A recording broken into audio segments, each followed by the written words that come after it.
इमरान मसूद जो है एक तरह का एक जोकर।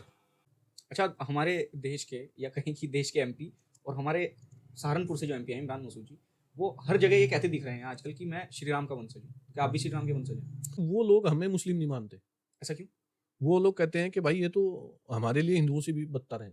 जो बांग्लादेश से मुस्लिम लोग जो खुद को बताते हैं और वो इंडिया में बहुत तेजी से मतलब बहुत बड़े लेवल पे इंडिया में वो माइग्रेट कर रहे हैं इलीगल तरीके से, 8.70 लाख एकड़ जमीन है वक्फ जो बोर्ड वक्फ की। बोर्ड के नाम वक्फ है। बोर्ड की, हाँ। तो मतलब याचिका लगभग उन लोगों ने दायर करी है जिन्हें वक्फ बोर्ड से कहीं ना कहीं इनकम थी। तो गद्दार लोग हैं तो वो गद्दारों को ही पना देंगे और गद्दारों को ही सपोर्ट करेंगे। तो आपका वक्फ बिल पे क्या स्टैंड है? इमरान मसूद और इमरान मसूद का परिवार ही सबसे बड़ा दुश्मन है पश्चिम उत्तर प्रदेश के मुस्लिमों का, खासतौर पर सहारनपुर के मुस्लिमों का। तो कभी ऐसा नहीं हुआ कि आपके खिलाफ फतवा जारी हुआ हो? क्योंकि फतवे का तो एक ऐसा वो बना दिया गया है ना कि मतलब फतवा जारी हो गया, अब तो बस सर तन से जुदा, तन सर से जुदा हो जाएगा। भारतीय जनता पार्टी के अलावा जितनी भी पार्टियां हैं सबकी सब मुस्लिमों की एक बहुत बड़ी दुश्मन है। नमस्ते दोस्तों, मैं मानवेंद्र आप लोगों के बीच पॉडकास्ट का नया एपिसोड लेकर फिर आ चुका हूँ। आज हमारे जो गेस्ट हैं उनका नाम हैदर है और हैदर जी जो हैं वो बीजेपी में हैं। ये अपने आप में एक चौंकाने वाली बात है कि वो मुस्लिम होकर बीजेपी में हैं, और दूसरी बात यह है कि वो सहारनपुर जिला अध्यक्ष हैं अल्पसंख्यक मोर्चा के। आइए आज हम बात करते हैं हैदर जी से कि उनका बीजेपी में कैसा एक्सपीरियंस रहा एज अ मुस्लिम, और उन्हें क्या क्या दिक्कतें फेस करनी पड़ी, क्या क्या एडवांटेजेस उन्हें इस चीज़ के मिले। आइए बात करते हैं हैदर जी। कैसे हैं भैया आप? बहुत बढ़िया मानवेंद्र भाई। तो आप सहारनपुर से ही हैं मूलतः तो? हाँ, सहारनपुर मेरा एक छोटा सा गांव है, रामपुर मनियारान के पास, तुरमत खेड़ी। कौन सा गांव बताया आपने? तुरमत खेड़ी। तुरमत खेड़ी। तो आपके गांव में और किस किस कम्युनिटी के लोग हैं? मेरे गांव में मेरी कम्युनिटी मुस्लिम गुजर है 90%, और 10% उसमें एससी समाज के लोग भी हैं। अच्छा, 10% ऐसे समाज के लोग हैं। तो मेरे को कहीं से पता चला था, मालूम चला था आपके ही किसी दोस्त से कि आप टाइक्वांडो के भी प्लेयर रहे हैं। हाँ, मैं ताइक्वांडो में ब्लैक बेल्ट और नेशनल रेफरी और नेशनल चैंपियन रहा। नेशनल चैंपियन भी आप रहे। तो मतलब फिर अचानक से ऐसा मन में क्या विचार आया कि आपने तुरंत एकदम बीजेपी ज्वाइन कर ली? बीजेपी, सच बात यही है कि मैंने ज्वाइन नहीं की, मेरे फादर ने बीजेपी ज्वाइन की थी 2006 में। तो मतलब उन्होंने ऐसा क्या देखा, क्योंकि उस टाइम तो बीजेपी की सरकार भी नहीं थी। बीजेपी की सरकार नहीं थी हमारे, बल्कि प्रदेश में जो है वो समाजवादी की सरकार थी। बिल्कुल। अब मैं उस टाइम बहुत छोटा था, लगभग 6 क्लास में ही मैं था, और आदरणीय बाबू हुकम सिंह जी के थ्रू उन्होंने भारतीय जनता पार्टी को ज्वाइन किया था। अच्छा। उस टाइम का जो माहौल था गांव का, एक पॉलिटिकली इतना ज़्यादा परेशान कर दिया गया था मेरे परिवार को कि हमें एक रास्ता नहीं मिल पा रहा था कि हम समाजवादी में जाएं या बसपा में जाएं या कहाँ जाएं। और फिर एक विचार बना, जबकि मैं उस टाइम मतलब ये नहीं था कि मैं राजनीति में था, ना मेरे कोई फादर से सवाल जवाब होते थे इस बारे में। उन्होंने फिर अपना कहीं कुछ बेहतर भविष्य देखते हुए या कुछ अच्छा करते हुए भारतीय जनता पार्टी को ज्वाइन किया था। तो फिर आपकी भी विचारधारा उसी संघ से जुड़ गई, क्योंकि भारतीय जनता पार्टी तो पूरी कहते हैं कि संघ बेस्ड है, संघ से ही चलती है। हाँ, क्या आपका भी संघ की तरफ रुझान रहा कभी? स्टार्टिंग में तो बहुत सारी दिक्कतें आई भारतीय जनता पार्टी के लिए। ये भी सुनने को मिला कि भाई ये तो समझो कि मुस्लिम नहीं रहे, ये तो मुस्लिमों के दुश्मन हो चुके, और ये तो अडवाणी बन गए। उस टाइम अच्छा। माननीय अडवाणी जी का बहुत मतलब एक अच्छा पूरे देश में था। अब उसके बाद थोड़ा थोड़ा समय बीतता गया, लोगों को पता चलता गया कि भाई ऐसा नहीं है। आज तो बहुत लंबी तादाद में मुस्लिम समाज भारतीय जनता पार्टी को सपोर्ट भी करता है, वोट भी करता है, इसके पदाधिकारी भी हैं, पर उस टाइम पे बहुत कम थे। तो आपको कई बार ऐसा नहीं लगता कि बीजेपी में आपका शामिल होना एक मुस्लिम समुदाय से होकर अपने ही लोगों के खिलाफ जाना है? नहीं, ऐसा नहीं है। असल में मेरे लोगों में जो दिक्कत है, जो मेरे समाज की जो दिक्कत है, वो ये है कि वो अभी तक भी एजुकेशन के उस लेवल पर नहीं है जहाँ उन्हें अब से 50 साल पहले होना चाहिए था। वो आज भी वहाँ नहीं है। वो आज भी ये समझते हैं कि भाई हमें तो अपना एक डेली का जीवन यापन करने के लिए बस काम सीखना है, कि भाई हम पंक्चर लगाने का काम सीख लें, राज मिस्त्री का सीख लें, या रेडे का, रिक्शा चलाने का। अगर वो पढ़ लेंगे, वो एजुकेशन की तरफ जाएंगे, वो शिक्षा प्राप्त कर लेंगे, तो वो समझ जाएंगे कि हमारा राजनीतिक दुश्मन कौन है और सामाजिक दुश्मन कौन है। अब जितने पढ़े लिखे लोग हैं, अब जैसे एमयू की अभी बात चल रही थी, वहाँ के भी जो पूर्व कुलपति हैं वो भी भारतीय जनता पार्टी में हैं, और भारतीय जनता पार्टी से वो विधान परिषद के सदस्य भी हैं। संगठन में भी उनके पास दायित्व है, क्योंकि जितने भी पढ़े लिखे लोग हैं उन्हें पता है कि भारतीय जनता पार्टी ही आपके हित की पार्टी है।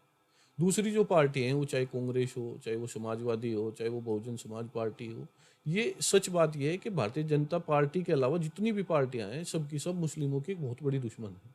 ऐसा क्यों? मतलब मैं देखता हूँ सपा गवर्नमेंट तो बहुत सपोर्ट करती है उत्तर प्रदेश में। अब वो इतना सपोर्ट करती है कि मेरे समाज को, मैं अगर बिल्कुल अपने समाज की बात करूं, मुस्लिम गुजर समाज को, ये एक टैग दे दिया गया था कि ये तो एक चोर कम्युनिटी है, बदमाश है। अब जितने युवा मेरे समाज के, मुस्लिम गुजर समाज के या मुस्लिम समाज के, उस टाइम जेल में लूट के लिए, अब ये चैन स्केचिंग कर लिया, यहाँ पे बाइक को लूट लिया, यहाँ पे पेट्रोल पंप को लूट लिया, यहाँ एजेंसियों को लूट लिया, क्योंकि लूट के लिए भरमार थी, बेरोजगारी थी बेनता। अब वो जो लोग थे, उनके खर्च बढ़ाने के लिए, और उन्हें पता था कि भाई अगर आप कहीं लूट भी कर लोगे तो कुछ नहीं होने वाला, और अगर 1% आप कहीं कुछ ऐसा हो भी गई स्थिति कि आप फंस गए, तो पता था कि 2 दिन में फिर आप बाहर आ जाओगे, जमानत हो जाएगी। जमानत हो जाएगी। अब स्थिति क्या है भारतीय जनता पार्टी की सरकार में? वो कहते हैं कि भाई अपनी मजदूरी कर लेंगे, रेड़ा चला लेंगे, कुछ भी कर लेंगे, पर चोरी नहीं करेंगे। चोरी का मकसद ये कि हम गलत धंधा कुछ भी नहीं करेंगे। अब उसमें इतना ज्यादा सुधार आया। अब मेरा जो समाज है वो शिक्षा की ओर बढ़ रहा, क्योंकि माननीय मोदी जी ने भी एक नारा दिया था कि मैं मुस्लिम समाज के एक हाथ में कलाम पाक, कुरान पाक देखना चाहता हूँ, दूसरे हाथ में उनके लैपटॉप देखना चाहता हूँ। तो उसी पे माननीय योगी जी और माननीय मोदी जी काम कर रहे हैं, और मेरा समाज इसमें समझ भी रहा। जितने भी आप अगर अब देखोगे, जहाँ भी कोई ऐसी अच्छी वैकेंसी आ रही, कोई आईआईटी का रिजल्ट आ रहा, या आप नीट क्वालिफाई का भी कुछ देखोगे, तो उसमें मुस्लिम समाज की बहुत अच्छी भरमार है। तो जैसे आप बीजेपी में शामिल हुए तो अपने बहुत से लोगों के खिलाफ भी आप गए होंगे, तो कभी ऐसा नहीं हुआ कि आपके खिलाफ फतवा जारी हुआ हो? क्योंकि फतवे का तो एक ऐसा वो बना दिया गया है ना कि मतलब फतवा जारी हो गया, अब तो बस सर तन से जुदा, तन सर से जुदा हो जाएगा। तो मतलब ऐसा कभी आपके साथ नहीं हुआ? सच बात यह है, राजनीति भी लोग कई मकसद के लिए करते हैं। कुछ ये कि सिर्फ हमें आना भारतीय जनता पार्टी में, मैं कोई भी एक ऐसी बयानबाजी कर दूंगा, फिर मैं अपनी एक लोगों को सेट कर दूंगा, किसी भी मौलाना को, तो उनसे क्या कहा जाएगा कि आप मेरे खिलाफ एक फतवा जारी कर दो कि इसने भारतीय जनता पार्टी ज्वाइन की, या इसने ऐसा नारा लगा दिया, या इसने उनको सपोर्ट कर दिया, हम इसके खिलाफ फतवा जारी करेंगे। अब वो फतवा को दिखा के फिर वो हाईलाइट होंगे, वो मीडियम बताएंगे, वो अपनी गुहार लगाएंगे कि जी हमें सुरक्षा दी जा, हमें जान का खतरा है, मेरे खिलाफ फतवा लगा दिया गया। अब फिर उनको गनर मिलेगा, या वो ट्राई करेंगे, फिर उस गनर को लेकर घूमेंगे। अब वो उनका मकसद है कि बस आपको हाईलाइट रहना है मतलब ये समाज में, पब्लिसिटी का एक तरीका है। पब्लिसिटी आपने करनी है। ऐसा कहीं कुछ नहीं है। मैं पूर्ण रूप से और मेरा पूरा परिवार भारतीय जनता पार्टी को फुल सपोर्ट कर रहा। मेरे खिलाफ कभी कोई फतवा जारी नहीं हुआ। तो जैसे हमारे यहाँ से कुछ नेता तो ऐसे हैं कि उनके खिलाफ हर 6 महीने में फतवा जारी हो जाता है। तो इमरान मसूद है। देखो, इमरान मसूद जो है एक तरह का एक जोकर, आपने अब ये ट्रेंड भी चल रहा, वो जोकर है और सच का ही जोकर है। अब उसका आप ये स्टैंड क्लियर नहीं कर सकते कि वो कहाँ है, कहाँ खड़ा है, किसके साथ खड़ा है और क्या वो बयान दे रहा है। अब अगर आप पता करोगे कि आज वो कहाँ, तो वो इतनी मतलब बातें करेगा कि जी मुस्लिम समाज को मार दिया गया, मुस्लिम समाज के साथ ऐसा हो रहा, मुस्लिम समाज के। अब कल कोई वो फतवा दे देगा कि आप यहाँ नमाज ही नहीं पढ़ सकते, यहाँ नमाज नहीं हो सकती, वहाँ नमाज नहीं हो सकती, ये वहाँ से फतवा ले लो वहाँ। ये सब चीज़ें इमरान मसूद भी एक तरह से मतलब हाईलाइट होने के लिए, पब्लिसिटी के लिए सिर्फ। पब्लिसिटी के लिए ही काम करता है। इमरान मसूद को कोई मकसद नहीं है कि मैं समाज का भला करूं या मैं कुछ समाज के लिए अच्छा करूं। इमरान मसूद और इमरान मसूद का परिवार ही सबसे बड़ा दुश्मन है पश्चिम उत्तर प्रदेश के मुस्लिमों का, खासतौर पे सहारनपुर के मुस्लिमों का। और अगर मुस्लिम समाज उनसे कोई सवाल करे कि उन्होंने यहाँ आज तक वो मतलब रशीद मसूद साहब की बात करूं, उनकी बहुत सच में वो कद्दावर नेता रहे और लंबे समय तक उन्हें राजनीति करी, पर ये कोई नहीं बता सकता कि उन्होंने कहीं कोई कॉलेज दिया हो, कोई मेडिकल दिया हो, या उन्होंने किसी मुस्लिम समाज के किसी भी लड़के को कहीं भी किसी जॉब में या किसी यूनिवर्सिटी में एडजस्ट किया हो। उनको बताया गया कि भाई ये बच्चे हैं आपके, कहाँ कितने बच्चे हैं, KG 4 हैं, कहाँ पे पढ़ रही है, KG फला स्कूल में। अरे तुम बेवकूफ़ हो गए, इनको फला मदरसे में डाल दो, इनको फला मदरसे में भेज दो, इनको वहाँ पढ़ाओ, वो बहुत अच्छा मदरसा है, मैं मौलाना को अभी फ़ोन कर रहा, आप मेरा नाम लेके वहाँ पहुँच जाना। अब वो बेचारे तो वो समझ रहे कि यार रशीद मसूद साहब कह रहे हैं आपको, या इमरान मसूद कह रहे हैं कि भाई फला मदरसे में डाल दो।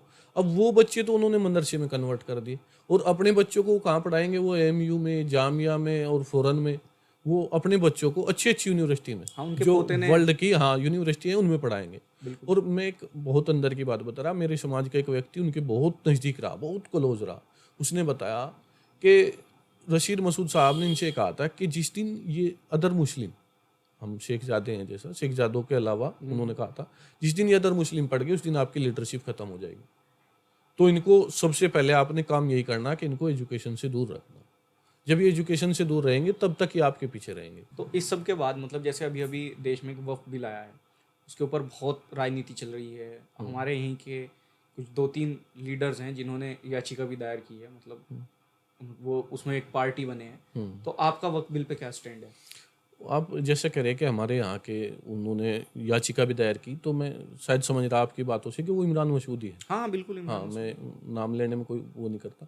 इमरान मसूद वो व्यक्ति है जिसने सबसे पहले मुद्दा उठाया था कि वक्फ बोर्ड जो है वो एक प्राइवेट फैक्ट्री, प्राइवेट इंस्टीट्यूशन की तरह चल रहा, वहाँ पे पैसों को ले ले के मुतवल्ली बनाया जा रहा, वहाँ फर्जीवाड़े हो रहे, सबसे ज़्यादा भ्रष्ट और फर्जीवाड़ा वक्फ बोर्ड में हो रहा। अगर आप उनकी पुरानी वीडियो निकाल लोगे तो ये सब चीज़ें आपने, और पता नहीं कितनी तरह के, कि सरकार इस पर लगाम नहीं लगा पा रही, सरकार इसमें कोई ऐसा अधिनियम लाए जिससे कि इन चोरों के ऊपर लगाम लगाई जाए।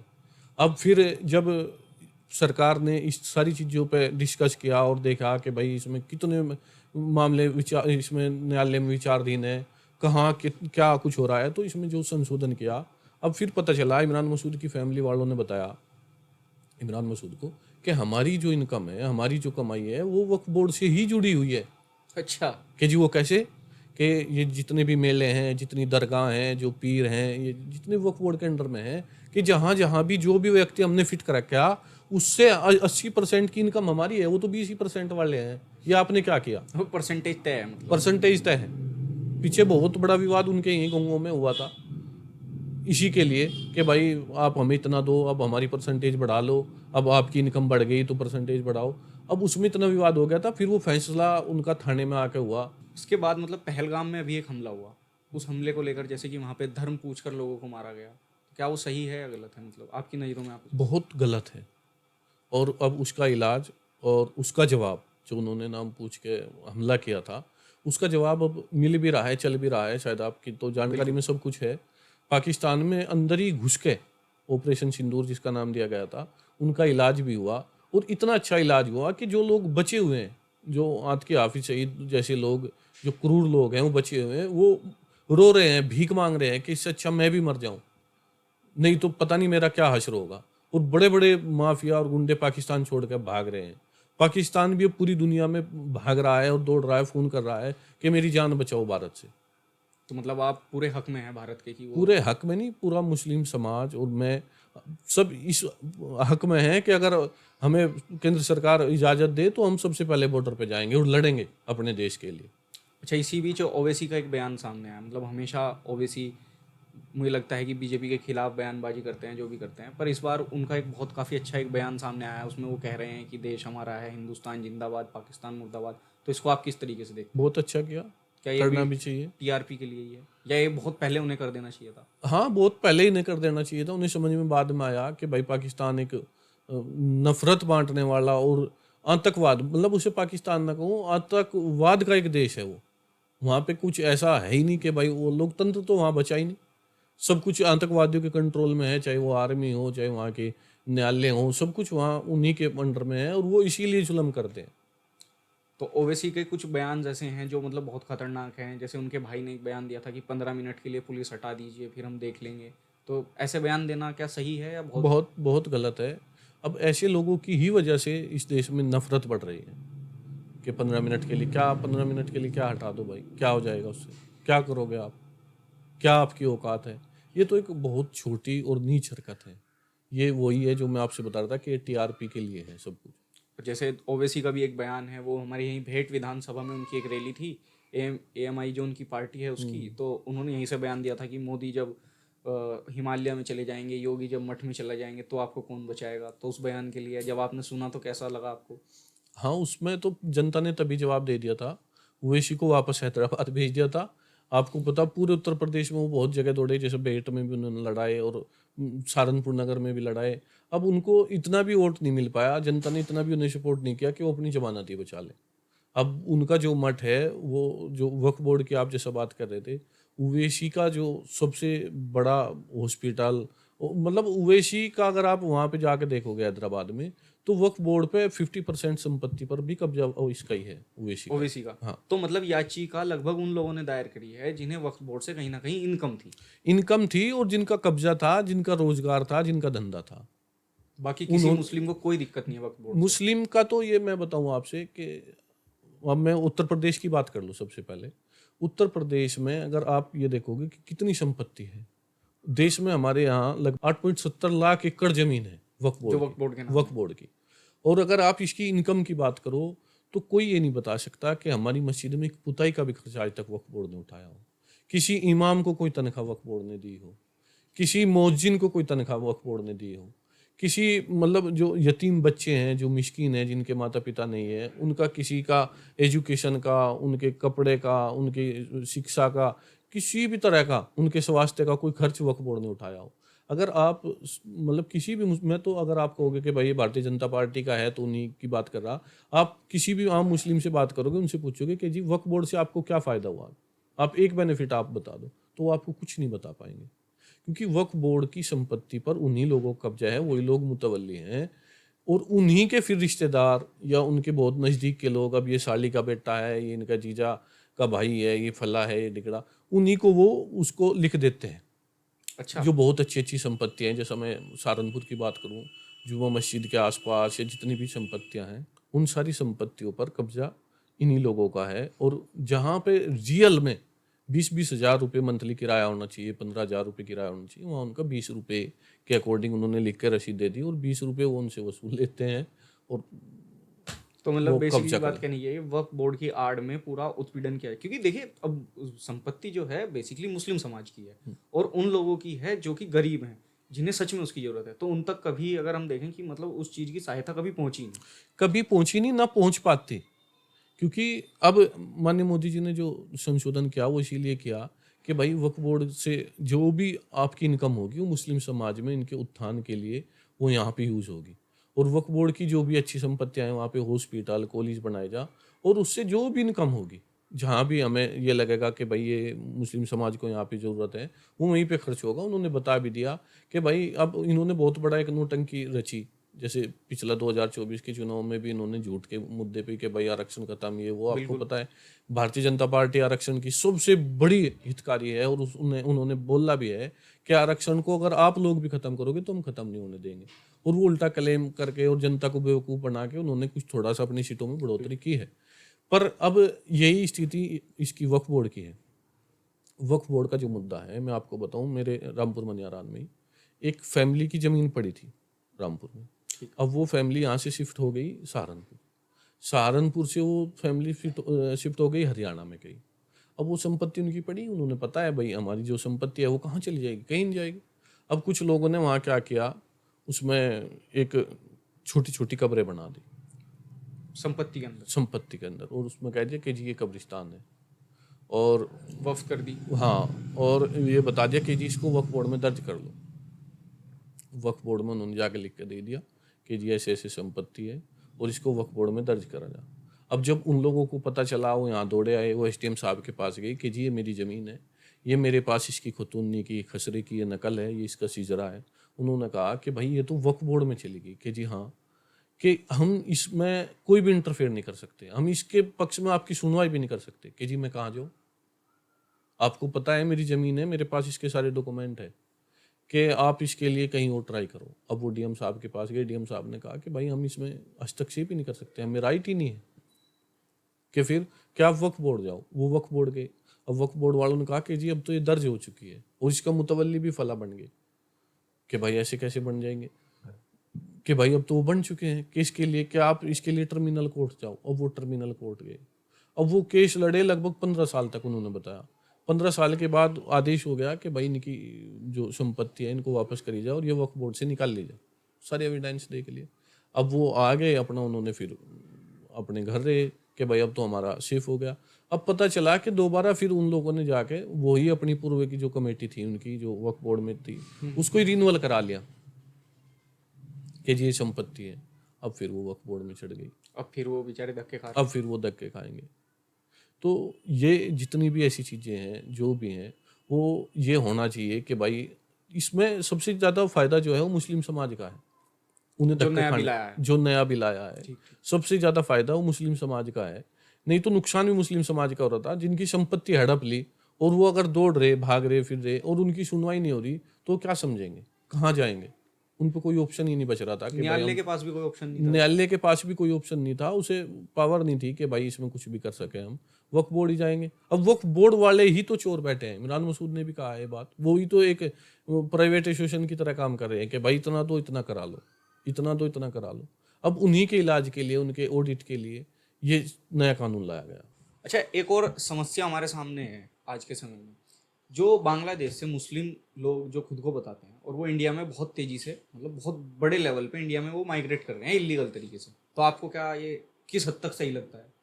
किसी हद तक भी सही नहीं है, ऐसा क्यों? पूरा का पूरा गलत है। उन लोगों का हमारे यहाँ क्या मकसद है, क्या मतलब है? अब वो जो आएंगे वो तो देश की सुरक्षा के लिए खतरा ही है। वो यहाँ पे चोरी भी करेंगे, वो यहाँ बड़े बड़े कुछ कांड भी करेंगे, और यहाँ पे अनावश्यक जमीनों पे और सरकारी जमीनों पे, संपत्ति पे वो कब्जा कब्जा करेंगे, भी वहाँ करेंगे। झोपड़ियाँ डाल लेंगे। उसके बाद फिर वो आहिस्ता आहिस्ता अपने पक्के मकान बनाएंगे। अब फिर पता चलेगा कि भाई उन्हीं में कुछ वो अवैध धंधे भी करेंगे, नशा बेचेंगे, नशा भी चोरी बेचेंगे। करेंगे। वो हो सकता है कि वो किसी टेररिस्ट को वहाँ पनाह भी देंगे। वो डॉक्यूमेंट थोड़ी फिर किसी से मांग रहे हैं। अगर कोई अदर कंट्री से कोई भी ऐसा टेररिस्ट भी हमारे देश में आता है, तो वही तो लोग फिर पनाह देंगे उनको। अब उनकी वजह से पूरी मुस्लिम कम्युनिटी बदनाम होगी। अब उनका तो मुस्लिम समाज से, मुस्लिम कम्युनिटी से कोई मतलब नहीं है। उन्हें इस चीज़ से कोई मतलब नहीं कि भाई हमें अपने देश के प्रति वफादार रहना है, नहीं रहना। क्योंकि जब वो बांग्लादेश के प्रति वफादार नहीं थे, वो वहाँ ना रह पाए। अब वो तो वहाँ से बेरोजगारी की वजह से, यहाँ पे रोजी रोटी की वजह से अपना यहाँ पे घुस गए। वो लेके जी हम रोजी रोटी के लिए आए। पर यहाँ के सब जितने भी अवैध धंधे हैं, सब वही लोग करते हैं। आप हमारे लोगों को भी इसमें इन्वॉल्व वही करते हैं, उन्हें उकसा के। हम सफ़र में ही थे ऐसे ही, मेरे साथ मौली साहब थे। ये दिल्ली का ही वाकया है, मैं आपको बताऊं। तो हमारे गांव के जो मौली साहब हैं, भाई लगते हैं, वो वहीं पे मस्जिद में इमाम है, इमामत कराते हैं। बहुत अच्छे और सामाजिक आदमी हैं। अब उनके पास चले गए। अब जैसे ही हम वहाँ से गुजरे तो देखा क्या, बहुत सारे लोग झोपड़पट्टी में पड़े। अब अजीब तरह के उनके बच्चे, उन पर कपड़े भी बहुत थोड़े थोड़े कपड़े। अब कुछ लोग ऐसे कपड़े में कुछ लिए पड़े, बड़े बड़े, वो नशा कर रहे, जो वो सुलोचन जो इस तरह का नशा वो कर हम्म। रहे थे। अब मैंने पूछा कि भाई ये कौन लोग हैं? उन्होंने कहा कि जी ये मीट खाने वाले मुस्लिम हैं। मतलब मैंने कहा भाई मौली साहब, मीट खाने वालों से क्या मुराद है? ये क्या बात करे कि ये सिर्फ इसलिए मुस्लिम है कि इन्हें मीट खाने को मिले। ये यहाँ जो पड़ोस के लोग हैं या ये हैं, इनसे कहते हैं कि जी आप हमें खाना दे दो या हमें पैसा दे दो, हम मुस्लिम हैं, हम भूखे मर रहे हैं, हम प्यासे हैं, मेरा बच्चा बीमार है। और इसके अलावा इन्होंने से और कोई बातों से क्या कोई मतलब नहीं है। मैं और बातें कैसी कि जैसा मैं यहाँ पड़ोस की मस्जिद में इमाम हूँ, मैंने आज तक इनको कभी नमाज पढ़ते नहीं देखा। अब रमजान का जैसा पिछला महीना था कि रमजान में दोपहर को भी अपने यहाँ खाना बनाते थे और खाना खाते हैं। इन्हें रमजान से कोई मतलब नहीं। इनके यहाँ से जितने भी मतलब मुस्लिम समाज से, जो मुस्लिम धर्म, इस्लाम धर्म से जो जुड़े हुए कार्य हैं, उनसे इन्हें कोई वास्ता मतलब नहीं है। सिर्फ इतना वास्ता मतलब है कि इनके नाम मुस्लिमों वाले हैं और इनका खाना मुस्लिमों वाला है। इसके अलावा इनका रहना, इनका चलना, इनका सोना, इनका काम का तरीका वो कोई भी मुस्लिम समाज वाला नहीं है। अच्छा, एक और चीज़ है, जैसे अभी वॉर चल रही है, तो मतलब अगर ऐसा होता है कि इंडियन आर्मी वॉर जीतती है और पाकिस्तान के ऊपर कब्जा करती है, तो क्या वहाँ के मुस्लिमों को आप लोग एक्सेप्ट करेंगे? नहीं, हमारे तो उनसे कोई वास्ता मतलब ही नहीं है। और एक्सेप्ट क्या, वो अपने वहीं तक, उसी दायरे तक सीमित रहेंगे। हम भारत देश के जो मुस्लिम हैं, क्योंकि सच बात यह है कि वो लोग हमें मुस्लिम नहीं मानते। ऐसा क्यों? वो लोग कहते हैं कि भाई ये तो हमारे लिए हिंदुओं से भी बदतर हैं, गैरों से भी बदतर हैं। अरब मुल्क के जितने भी देश हैं वो भी यही बात कहते हैं। वो भी कहें कि भाई ये तो नए मुस्लिम है, ये पूरे पक्के मुस्लिम नहीं है। जबकि उन्होंने खुद नहीं पता कि भाई भारत देश का मुस्लिम कितना अच्छा मुस्लिम है और कितना नेक मुस्लिम है। अगर देवबंद दारुल उलूम की बात करें या मरकज निजामुद्दीन की बात करें, तो पूरी दुनिया को यहीं से कंट्रोल करते हैं। अच्छा। अगर आप दारुल उलूम देवबंद की बात करें, पूरी दुनिया में आप कहीं भी जाओगे तो यहाँ से जो फारिग है, जो आलिम है, काशमी उनका एक लकब है, वो काशमी लोग पूरी दुनिया में हर जगह मिलेंगे। पर जब इंडिया की बात आती है तो इंडिया को बहुत गिरा हुआ और नीच समझते हैं। ऐसा क्यों मतलब? अब हमारे देश के हालात ऐसे कर दिए थे पिछली सरकारों ने कांग्रेस की सरकार रही है, कुछ भी रही, कि हम उनके यहाँ अगर जाते थे तो कुछ मांगने ही जाते थे अरब देशों के पास। दे हम कुछ पा ही नहीं रहे थे दे किसी हम कुछ नहीं पा रहे थे। हमारा मतलब एक इतने हालात खराब कर लिए थे, तो उनकी नज़रों में हम भिखारी बन गए थे। अब आज का जो भारत है, आज का जो हमारा देश है माननीय मोदी जी का, अब ये है कि अगर माननीय मोदी जी जाते हैं तो वो 2 महीने पहले से तैयारी कर देते हैं कि भाई यहाँ पे इंडिया से प्रेसिडेंट आ रहे हैं, और सब लोग हवाई पट्टी पर इनका इंतजार के लिए वहीं पर रहते हैं। अब पहले क्या था कि भाई उनका, अगर हमारी प्रधानमंत्री भी इंदिरा गांधी जी भी कहीं विदेश में गई तो उनको छोड़ने, उनको रिसीव करने नहीं कोई आता था, वो 2-2 घंटे बैठ के वेट करती थी कि कोई आएगा। अब क्या है, अब 2-2 महीने पहले वहाँ पे तैयारी शुरू हो जाती है कि माननीय मोदी जी यहाँ पे आ रहे। और मैं सऊदी अरब की बात करूँ, बिन सलमान की, वो माननीय मोदी जी कहते हैं कि ये मेरे बड़े भाई हैं। अच्छा। और दुबई यूएई में आपको पता, एक बहुत सुंदर और भव्य मंदिर का निर्माण हुआ, वो बिल्कुल। माननीय मोदी जी ने उसका उद्घाटन किया। तो आज का देश हमारा ये इतना अच्छा देश है क्योंकि उनको पता है कि अब पूरी दुनिया में चौथे नंबर की जो जीडीपी है वो भारत की भारत है। बिल्कुल जापान को पीछे छोड़ा है हाँ, रिसेंटली। कि भारत एक ऐसा देश है कि इसके बिना और इससे हम अपोजिट होकर हम तरक्की नहीं कर सकते। पूरी दुनिया को ये पता चल गया कि भारत एक विश्व गुरु बनने वाला है, और इसी के साथ हमें इसी के थ्रू मिलके चलना पड़ेगा और इसके साथ मिलके काम करना पड़ेगा। अच्छा, हमारे देश के या कहीं की देश के एमपी और हमारे सहारनपुर से जो एमपी हैं इमरान मसूद जी, वो हर जगह ये कहते दिख रहे हैं आजकल कि मैं श्री राम का वंशज हूँ। क्या आप भी श्री राम के वंशज हैं? हाँ, श्री राम के वंशज हैं हम लोग, क्योंकि मेरे जो पूर्वज थे, जैसे मैं मुस्लिम गुजर हूँ, मेरे जो पूर्वज थे वो हिंदू गुजर थे। अच्छा। अब हम जैसे कन्वर्टेड मुस्लिम, बिल्कुल। तो हम कन्वर्टेड मुस्लिम हैं। और ये कोई ज़्यादा लंबे समय की बात नहीं है, मेरा परिवार अब भी जानखेड़ा गांव में है बिल्कुल। वहाँ पे। और उनसे आज भी जैसा कोई भी मतलब शादी में किसी उसमें ऐसे अच्छे फंक्शन में सबसे ज़्यादा इन्वॉल्व उन्हीं लोगों का रहता है हमारे यहाँ भी। आपके यहाँ भी? जी। और वैसे भी बिना शादी के उनसे मतलब रोज का मिलना जुलना, परिवार का कोई ना कोई सदस्य हमारे परिवार का उनके यहाँ पे, वहाँ से हमारे यहाँ पे, क्योंकि वो भी बताते हैं अपनी रिश्तेदारियों में, उसमें सबको लेके आते हैं, हम भी उनके पास जाते हैं कि भाई हम सब लोग एक ही ब्लड से हैं, एक ही हैं सब कुछ। तो मतलब इमरान मसूद इस चीज़ में कहीं हद तक सही है। इमरान मसूद तो एक जोकर है। इमरान मसूद का मकसद तो सिर्फ यही है कि अगर उसे ये दिख रहा कि भाई मेरी सीट बच जाए, उस पे केस बहुत अच्छे तेजी से चल रहे हैं, और वो कहता है वो भाजपा के हित की बात करके समझता है कि तेरी जान बच जाएगी, जबकि ऐसा नहीं है। जबकि ऐसा नहीं है, क्योंकि जनता ने उसे ठुकरा दिया। अब वो चाह रहा कि भाई मुस्लिम समाज तो मेरे से भाग ही गया, इस बार तो एक्सीडेंटल सांसद बन गया, क्योंकि स्थिति कुछ ऐसी थी, झूठ का प्रोपगेंडा इतना ज़्यादा फैल गया था कि वो बन गया। बस अब उसे दिख रहा है कि आइंदा तो कभी सांसद नहीं बन पाएगा। अब वो चाहता है कि मैं कुछ ऐसी बात करूं कि जिससे कि हिंदू समाज के लोग, हिंदू कम्युनिटी के लोग भी मेरी बातों में आ जाएं, जैसे आज तक मुस्लिम समाज रहा है। अब मुस्लिम समाज भाग गया तो ये लोग मुझे फिर से सपोर्ट करें और मैं दोबारा सांसद या विधायक बन पाऊँ। तो मतलब उनका एकमात्र जो कारण है ये सब बातें करने का, वो है वोट बटोरना। वोट बटोरने का। बस इसके अलावा वो कुछ नहीं तो वही इमरान मसूद है जो कल ऐसे ऐसे बोटी बोटी के और इस तरह के बयान जो देता था, वही तो इमरान मसूद है। अब उसको इतनी जल्दी याद आ गया कि भाई हम तो श्री राम के वंशज हैं, आप काफी समझ सको। लेट हो गए याद करने में। जी, मतलब बहुत लेट हो गया। काफी लंबे समय से। और जी, मतलब आज तक उनका किसी पार्टी में भी कोई ठिकाना नहीं रहा, हर पार्टी बदलते रहे, चुनाव भी अच्छे खासे आ रहे हैं वो। ठिकाना तो अब ठीक है, चलो ये अपने 3-4 साल जो भी हैं कांग्रेस में शायद रह सकते हैं, नहीं तो मुझे लग रहा कि वो पहले ही भाग जा, क्योंकि वो प्रयास ही इसीलिए करते हैं, उनका मकसद ही यही है कि भाई आप उछल कूद अपना करते रहो। एक विवाद बहुत ज़्यादा चल रहा, और मैंने अपनी सोशल मीडिया पे भी डाला था। उन्होंने ऐलान किया कि जो समाजवादी के सहारनपुर देहात विधानसभा से विधायक हैं, उमर उनके अली। अपोजिट अशु मलिक, आशु मलिक। आशु मलिक के अपोजिट मैं समाजवादी के एमएलसी को ही चुनाव लड़ाऊंगा।